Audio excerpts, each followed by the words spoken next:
Alright, so next up, what we're going to be doing is we're going to be implementing a little bit with our remote services.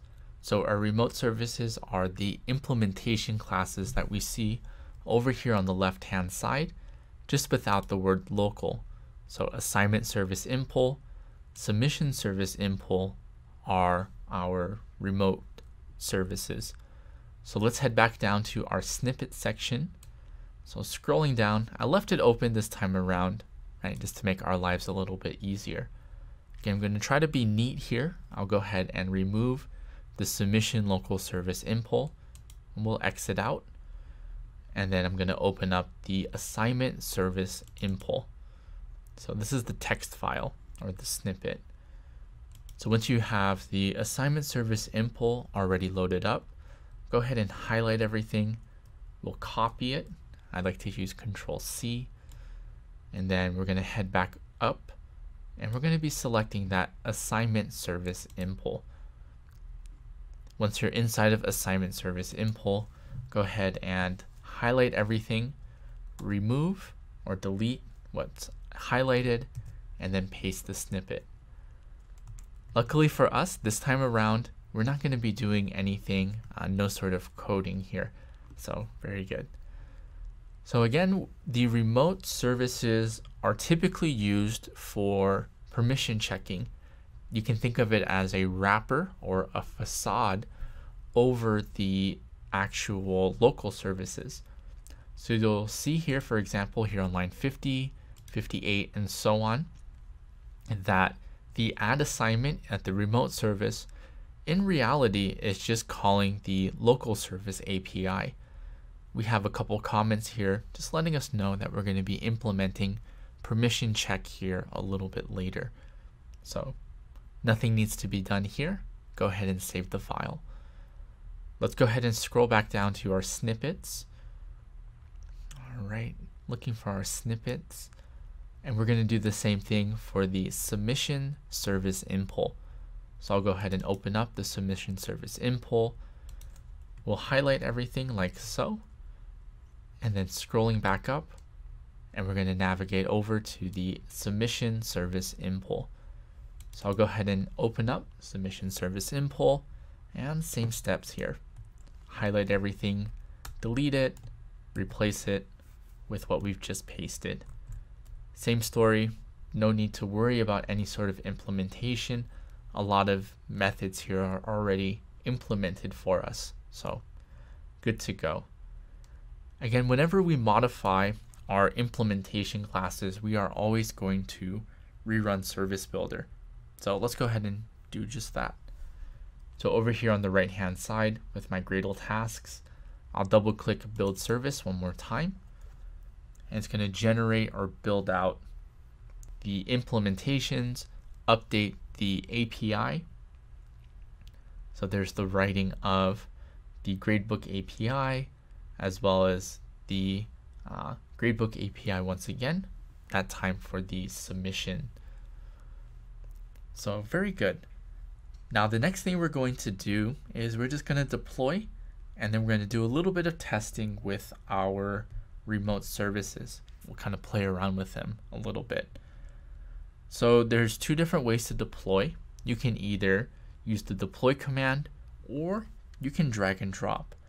Since we're going to be doing a lot of updating, we're going to be saving and configuring a lot of different things, drag and drop is a little bit better in this situation.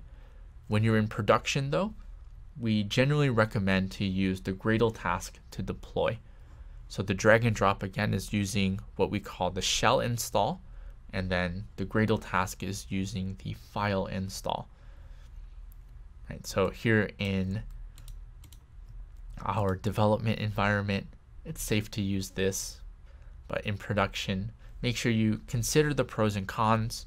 And again, we typically recommend using the file install or the deploy command over here. So with Gradebook API and Gradebook service highlighted, I'll go ahead and drag and drop it into the server. When I drag and drop it into the server, there's a couple things that are happening behind the scenes. The first thing is Liferay is going to be creating tables within my database. is going to create a table for the assignment and the submission. So that's first. And then my service is going to be made available, and thus my web services are going to be made available as well. So here in the console, I see my API has started, and there is my gradebook service. So both of those have started. Very good. Now let's go ahead and test out our web services here. So what we're going to do is we're going to head back over to our instance of Liferay. So heading back to my web browser. It's been a while, hasn't it, since we've logged in. So I'll go ahead and refresh the page, and we'll sign back in.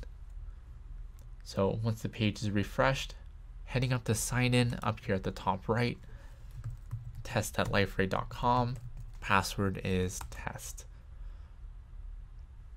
Alright, so we're going to be testing a few remote services. So we're going to be grabbing the site ID for our current site. So to do that, let's head over to the menu, or the product menu, and then we're going to head down here to configuration. So this is under the site administration section. So menu, site administration, and then configuration. From configuration, we'll then select site settings. It takes a little bit to load here. And then we're going to copy the site ID. Yours might be different than mine. If it is, that's okay. Not too big of a deal. So just make sure that whatever your site ID is, just copy it. Next thing we're going to do once the site ID is copied is we're going to head into our browser, and feel free to open up a new tab. In most browsers, it's Control-T. And then we're going to head over to this URL, localhost 8080/API/JSON-WS. All right, so just waiting for this page to load. And this is the page that shows you all of the remote services that are fair game that you can call. And since we're signed in as the admin, we are able to call these services, and they will actually do whatever it is that they are designed to do. So first thing we're going to do is switch up the context name right here. So you can click on the drop down next to portal, and then you'll see gradebook. So gradebook is our application. So we'll go ahead and select gradebook.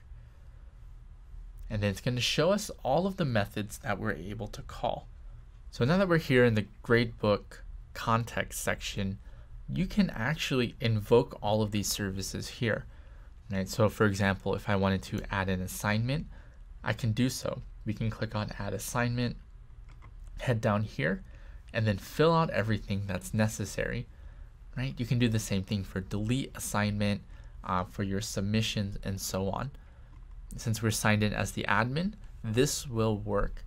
If you're an everyday user, or if you're not signed in at all, then you're going to have some issues making these things work.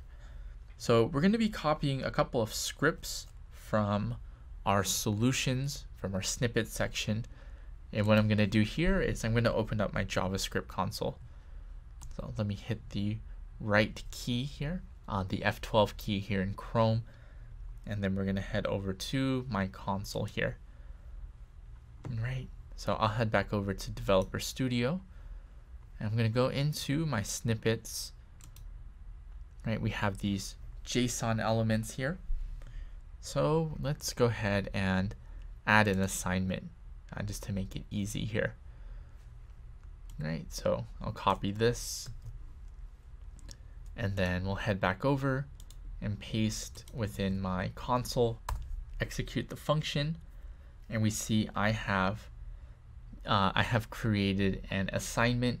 Its assignment ID number is 1, and it has all of the details that we got here. So very good. So now that we have an assignment, my assignment ID is 1, we can make things easier over here on the right hand side. So if I just enter the assignment ID, I invoke it, and then it gives me the result here. So I just created that. And we can do the same thing with delete and so on. So feel free to play with this a little bit more. There's a couple of snippets here under the JSON folder that allows you to add a submission and this complex example here as well. So yeah, feel free to play with that a little bit, right? I'll give you the time that you need, and then once you're ready to go ahead and progress on to the next section.